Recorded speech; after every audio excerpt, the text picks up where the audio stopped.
Pagbasa mula sa aklat ni Propeta Zacarias. Sinabi pa ni Yahweh, umawit ka sa kagalakan, bayan ng Siyon, sapagkat maninirahan na ako sa inyong kalagitnaan. Sa araw na yon, maraming bansa ang sama-samang magpupuri kay Yahweh at pasasakop sa Kanya. Siya'y maninirahan sa inyong kalagitnaan. Sa gayon, malalaman ninyong isinugo ako ni Yahweh na makapangyarihan sa lahat. Aangkinin ni Yahweh ang Huda bilang bayang mahal at muli niyang hihirangin ang Jerusalem. Tumahimik kayo sa harapan ni Yahweh, lahat ng nilalang, sapagkat tumayo na siya sa kanyang banal na tahanan.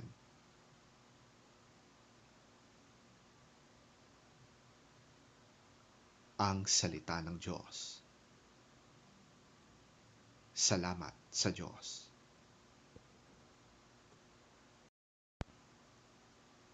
Ang mabuting balita ng Panginoon ayon kay San Mateo. Papuri sa iyo, Panginoon.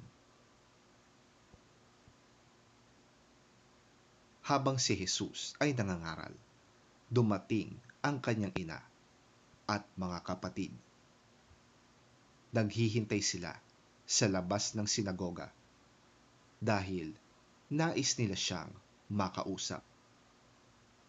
May nagsabi kay Jesus, nasa labas po ang inyong ina at mga kapatid.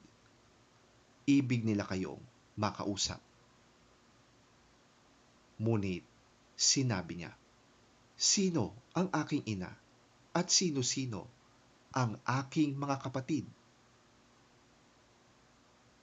Itinuro niya ang kanyang mga alagad at sinabi, sila ang aking ina at mga kapatid, sapagkat ang sinumang sumusunod sa kalooban ng aking Ama na nasa langit, iyon ang aking ina at mga kapatid.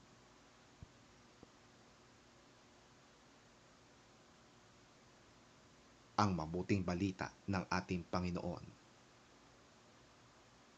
Pinupuri ka namin, Panginoong Hesukristo. While Jesus was still talking to the crowd, his mother and brothers stood outside, wanting to speak to him. Someone told him, your mother and brothers are standing outside, wanting to speak to you.